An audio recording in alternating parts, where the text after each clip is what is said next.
You are listening to the Park Flyer Podcast, where we discuss our RC adventures.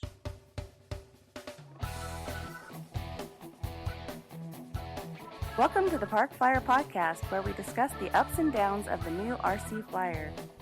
Join your hosts, Michael and Jay, as they take flight at the park. Now on with the show.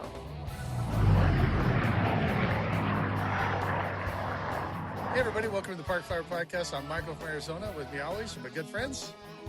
Jay from South Carolina. And Shannon G in Mesa AZ. And welcome to the podcast. We are kind of all over. I'm up at the Chino Valley, Arizona Turbine event, and then Shannon and Jay are both in the studio. But welcome to the podcast. If you haven't liked or subscribed or joined our Facebook group, please do that. It helps our channel grow. And we always love to hear from our listeners. But I was able to jump in the car and slide on up here. So it's a beautiful day today, nice breeze. A little smaller event than normal, but they got some good airplanes out here. I've been watching them fly. Cool. Are you flying? Did you bring something or? Yeah. No, because I was in California and I decided to come this way. Then I didn't bring anything. Unfortunately, we made our way up to Flagstaff, and since I was north of it, I figured Shannon would want to meet me halfway. So we rented a car and brought it down. So I didn't bring any turbines or anything for me. And of course, Shannon wasn't able to make the trip for. I had a rough week. Yeah, he's had a very rough week. But I'm here. Hey, in the studio. Rough is easy way, a nice way to put it. We'll stay politically correct. Yeah, that's right. So, but family friendly. No doubt. So, this is my first time in Chino. It's really nice. I like it. They have a nice really field. I went up there a couple years ago, and but the runway is interesting, isn't it? It is interesting. We were just talking about it. It's a pretty good slope. I mean, if you're landing uphill, you don't hardly need brakes. It's going up the side of the mountain there. It's a little strange. I'll try to get some pictures of it. But I love the the awnings that they have here. They've got these big high back chairs that we can sit in and watch. They've got a nice fence in front. The runway's great. All of the the facilities are fantastic. Solar. That's a nice place. I think they won Club of the Month once or twice too. So that's really good. It's lunchtime, so everybody's kind of running over and grabbing burgers from the burger stand. But gotcha. they guys are out here flying. A couple of really nice setups. I really like this. I don't know if you can see it over here, but there's a BDJ jet that's painted all up in the Pepsi. Cool. Scheme. And it is very. I'm hoping he flies it here sometime soon. I haven't seen it fly yet. So but is it mainly turbines, or is there a couple electrics there? Or right behind me on the table, you can probably see there's two EDFs here. I think the A10 course made its showing here as always. It's always a fan favorite is that A10, and then the B1 Lancer is back there as well. So. Yeah, because I had emailed the CD, because if you look at the flyer, it said turbines and 90 millimeter and larger, and I said, well, hey, what about the twins like the A10, sure. Right. The Sukhoi? I was going to bring my 737, my P8 Poseidon, and he's like, oh yeah, you can bring those. Yeah, those are cool, but I sadly just didn't work out. That was last Friday that I emailed him, and things changed by Sunday morning. So. Yeah. Well, we won't go into the gory details, but it's better that you stay home. It would have been a rough week up here. Yeah. The wind has kind of shifted. It was down the runway, now it's kind of across the runway. But I think this BDJ is getting ready to go fly, and it is truly a cool looking airplane. He's got a sign on the front of it that says "Chill Out." It's got a Pepsi, so really slick looking paint job. I really like it. Cool. But it's I love the view. I mean, Superstition has got probably one of the best views in the country, but this one here has a very similar background and a super flat, and then a lot of hills in the background that you can kind of contrast your airplane flying around. Beautiful blue skies today. The temperature's about 97. But there's a, covered patio or covered awnings here, and the wind is, blowing across us. So it's not super hot. Not like it is down where you are. Yeah, it's over 100 right now here. So yeah. Well, I was going to say 97 and it's noontime. Holy crap. That's unheard of where you guys are from. Well, yeah, that's true. But I'm a little higher in elevation. Chino is a little bit higher than Phoenix is. So the weather here is much better. But yeah, it's a shame you couldn't come, Shannon. It would have been fun to be up here, kind of hanging out. You'd have been able to fly. Most of the guys, they got like 6 pilot stations, and they've only got 2 or 3 guys at a time flying. So that'd been awesome. Well, next year, always next year. Yes, exactly. So I did just get the flyer for the jet event down at Sun Valley. So I think Tony Quist is putting his jet event together for this October, I think. Yeah, I saw that on Facebook, and definitely looking forward to that. Tony always puts on whatever Tony event does. It's always usually a great event. Yeah, and I think the Winter Warbirds flyer might be out as well for that coming up. So yeah, everybody's getting their sanctions really early for all these events. I was like, wow, that's good though. It is. No, it's wonderful. It's just good to lock things up. Mm-hmm. And I'm actually getting ready to give my proposal to the board for AEF 2027. So I'm going to actually turn that in on Tuesday, and looking forward to that. So, and then I'll put my sanction in for that. Just gotta get that off to AMA. It's pretty easy process now. Yeah, it's an easy process now. So I just got to do it. But it's being lazy. Cool. Yeah, no doubt. Well, it's always good to get ahead of the game and keep it. So. And then James, who's our CD for the Jet Rally, Arizona Jet Rally at our club, I'm like, hey James, you need to get your proposal in for, he kind of, we know it's coming, but there's just official steps. I'm like, hey James, you got to put this in, and plus we've moved it up a little bit, which is going to be a little rough for a couple of reasons. So, we have our auction, so that's going to be the first Saturday, which just sadly happens to be the 7th. So we don't get because just the way the week falls. I want to see that thing fly. So I hope your people talking back. But anyway, you guys can find it. Then we've got then we have the Jet Rally the next weekend. We don't have time for our club meeting. Like usually we do our club meeting on like the first Saturday, or if we have an event, then we do it on the second Saturday. Well, we have the Jet Rally on the second Saturday. And this is the time we do our elections in November. So we can't wait till November, end of the month to do it. So we're going to figure that out. I think we're going to probably actually do we might do a Sunday, which is weird. I know, rare. Not me. I don't want to alienate anybody. People like to do other things on Sundays, obviously. Sure. But it's like, hey, we just don't have. We've got these events that generate income for our club, and we've just got to kind of shuffle things around and make it work for 1 month, and especially the month of elections. Yeah, that's true. I mean, it's one of those things. You kind of just got to do what you got to do. So yeah.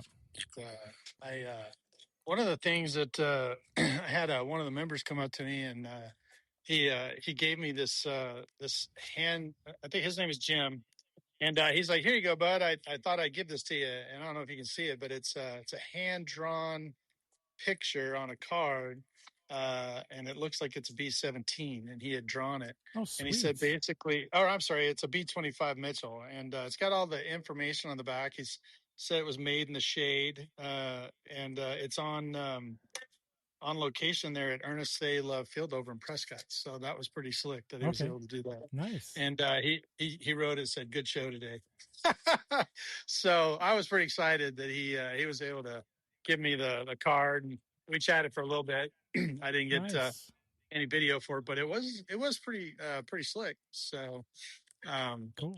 But you can kind of see I'm going to spin this camera around, but you can kind of see the facilities. This is their, covered patio, a bunch of airplanes down in the shade down there. But yeah, it's got the pit area, nice view of the field. pilot lanes. It's very, very cool. They've got another little covered area down there. And there was a bunch of people here this morning because it was a little cooler. But about lunchtime, they started rolling out of there. And, some of the guys had to take off. They said they had to, had to go. And then over here, you can see in the far, we've got the guys cooking the burgers back over there. So I think my lovely bride is chatting with them. We're trying to get a burger, one of the two.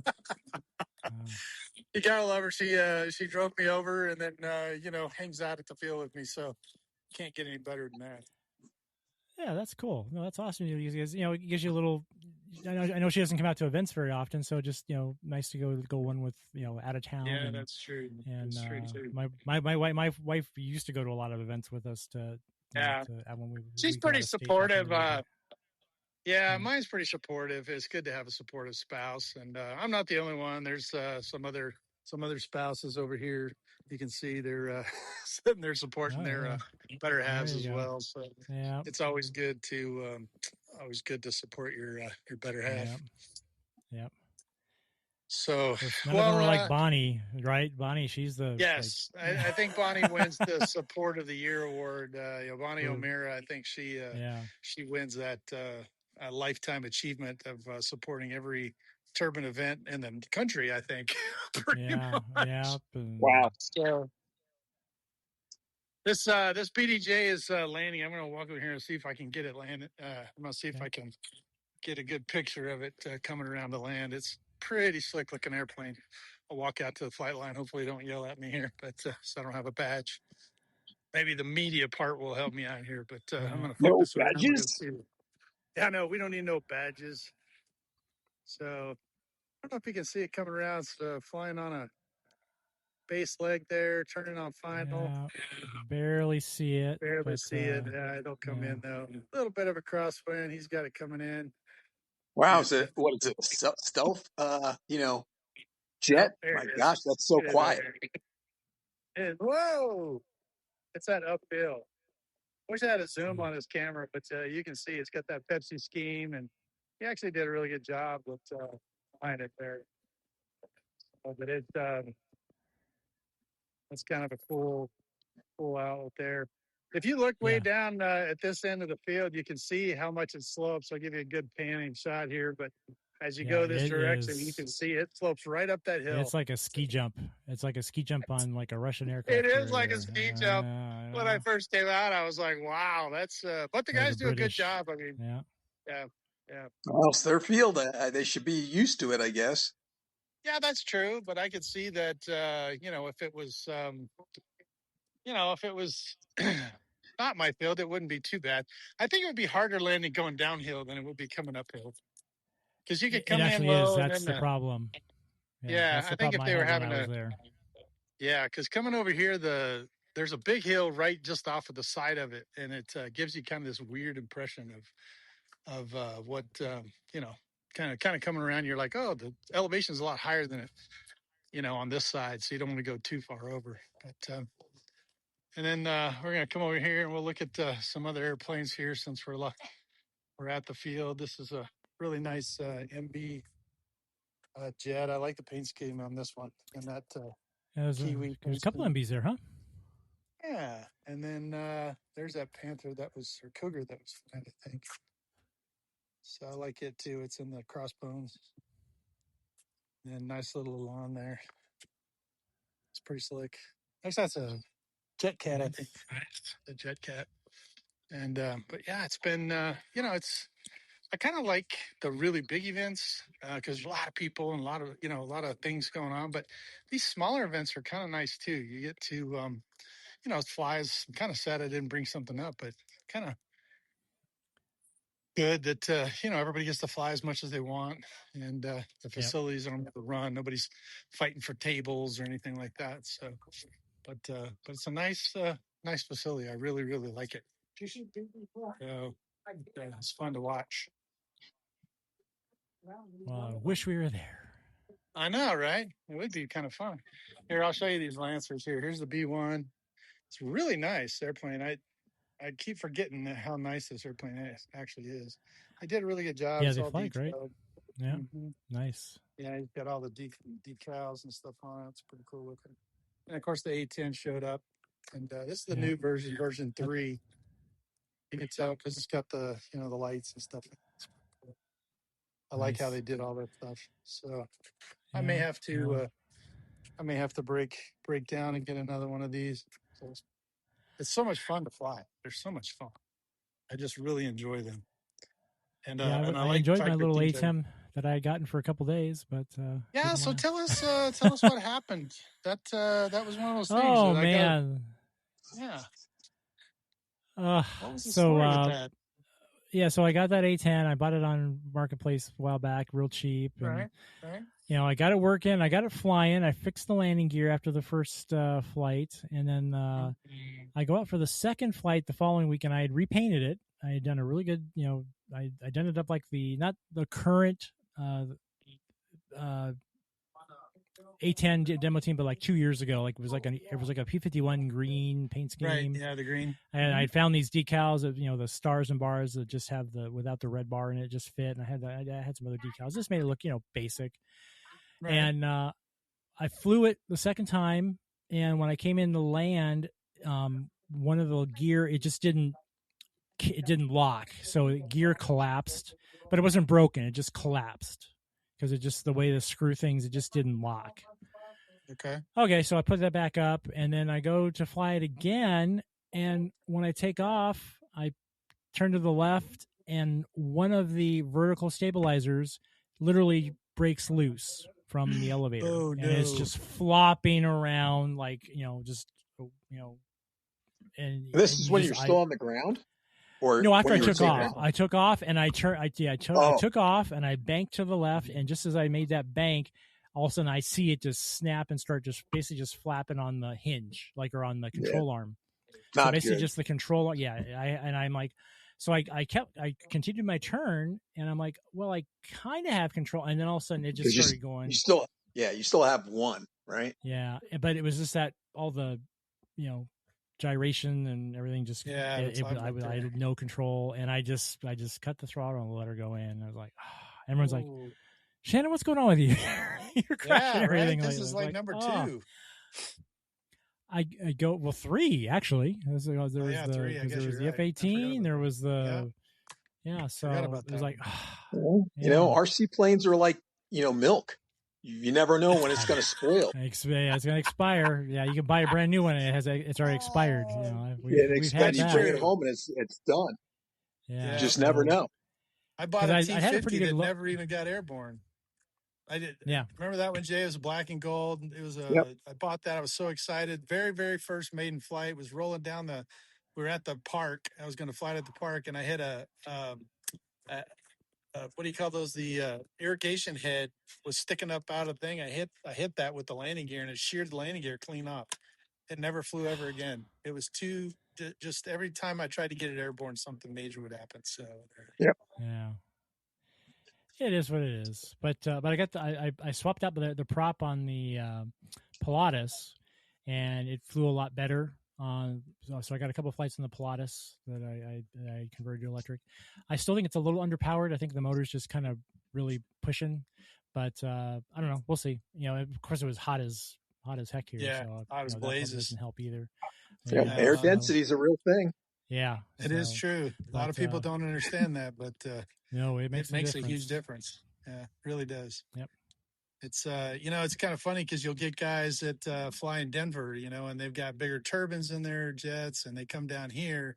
Next thing you know, they're like, wow, this thing is going crazy. It's got all this power, and they're yanking around and way faster than what they're used to. And a couple of years ago, 2 or 3 years ago, I watched a guy put a huge 1/6 scale F-16 in. And he had pulled over the top, and it started accelerating, and it was way faster than he thought. He pulled so hard that the airplane just snap rolled and went into the ground, left about a 3-foot divot and a big fireball. Wow. He goes, I don't know what happened. I said, I do. I can tell you if you want. He said, yeah, I think I lost control. I go, no, that was pretty much a snap roll. You were doing way faster than you thought you were. And because of the heavier, density in the air, I go, when you pulled, it loaded that airplane completely up compared to Denver, where he was used to flying at, 5,200 feet. So the air is a lot thinner up there, so the airplane doesn't doesn't respond quite like it does down here. So, but yeah, it's pretty crazy. Well, that's sad to hear about your A10, man. I'm really sorry to hear that. It was kind of a good find, and it was, it's always fun to fly those little guys. But now you got Yeah, things happen. you got another spot in your hangar for something new. Couple spots.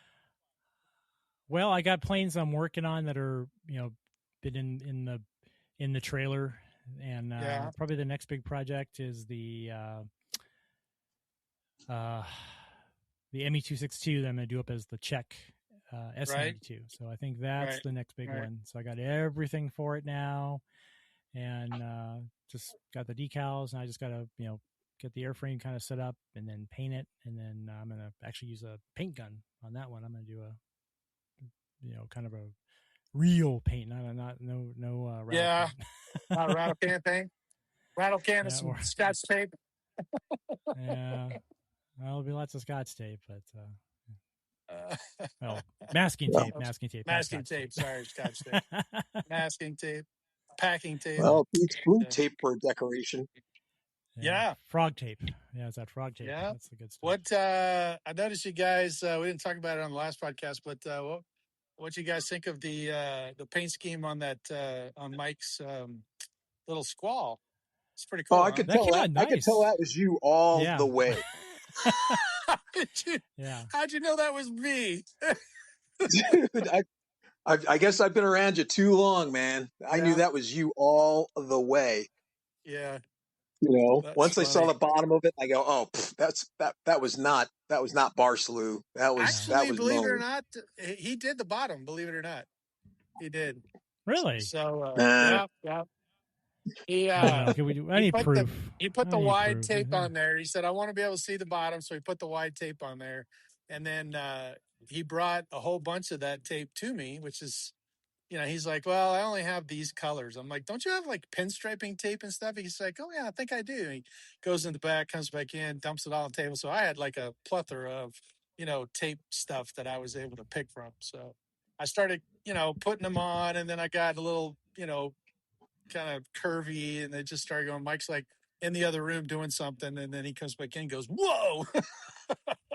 So he was pretty excited. I told him, I was like, "Well, you can at least see it now, instead of the white foam." But it's all good. So it was fun. I liked it. It designing that kind of stuff just on the fly like that. I don't know. It gets my brain juices flowing, and kind of I start doing something. Then I'm like, it'd look nice if I did this, or if I put a curve here, or nice one. But I figured by the time I got done that you would blame it on me and not Mike. Yeah, well, I figured, if it was all white, like I thought it was going to be, that at least in Texas, because that's where you guys were flying it, it would be white on brown against the brown, of the Texas grass during the summer, and then the blue sky. You should be able to see it. So, and I figured at least then, with the canopy, you'd be able to tell which side was up. So yeah, the blue I had canopy faith did that help. you could fly it. Yeah, the blue canopy helped, and the little black arrow that I pointed, they've got an anti-reflective on most jets right there at the cockpit, so it doesn't like blind you when you're turning. So I painted that on there with a marker, and then we did test fly it. I think I sent pictures, but we did test fly it in all white, and it wasn't that bad until you started rolling it, because that thing rolls like a drill. And that is the one thing about it, but it flew nice. And you don't think about that until you put it into one of those drill rolls. Oh man, which side is up? Oh boy, yes. Yeah. I'll pull a little bit and see what it's doing. Yeah. That was the one thing that Mike did when I rolled it. He was just like, "Whoa, is that on high rates?" I go, "No." That was on low rates. I go, "This is on high rates," and he was like, "Yeah, I don't think I like that." He goes, "I don't even know which way it was going." I started laughing. I said, "Well, fly it on the low rates, and then when you get used to it, you can kick it up to high rates. Or if you're going vertical, you can roll it. But it rolls great." All the more reason to make those two sides look different. Yeah, and they are now. Yeah, so I'm excited, and I was pretty excited when he got to fly the Nemesis too. So once you put the the gyro in it. He did a good job with it, and it was all good. So we're happy with that. Excellent. Well, I'm still on the road, and it's just I think I'm enjoying this cooler weather and visiting all these other fields. My wonderful wife came by and said club president wants to talk to me about doing a podcast on his property. Hope I'm not in trouble. Oh, okay. Come see me, boy. Yeah, right? No, he was all excited. He's like, really? Have him come see me. So I got to run over and just say hey, because I kind of snuck in without really telling anybody. Hey, I'm wearing my, podcast T-shirt, but I didn't make a big announcement that we were coming. I just kind of snuck in, and I've been enjoying visiting with everybody. So it's kind of fun. So, but yeah, we are having fun out here in the field. Thank you guys very much for joining us here. If you've got an event, give us a heads up. Join our Facebook page. It's the Park Flyer Podcast Listeners Group. Join our YouTube channel. Give us a like, subscribe. It helps our channel grow. And check out our Instagram page. I'm going to post a couple of these on Instagram. I need to get with Shannon, but we can post these little shorts, and I've been kind of collecting a bunch of them. I need to figure out how to put them on there. So, it gives us a little bit better, following, and we're getting more followers every day. I was pretty shocked. We had like 1 or 2, and I think we're up to 40 or 50 now, or whatever the number is. So it's gonna keep growing. Everybody's jumping in there. And we love it. What's that? Million, here we come. Yeah, no doubt. Exactly. So social media is kind of new, but I'm getting used to it. So, well, we're, I know, right? We are out of time, and it is hot. I'm going to go chat with some more people here, but I am Michael from here in Arizona, up in Chino Valley. And Jay from South Carolina. And Shannon G in good old hot Mesa AZ. Ooh, no doubt. And we'll see you in 2 weeks. Oh, let's fly. You have been listening to the Park Flyer Podcast. Thank you for joining us, and we look forward to your next visit.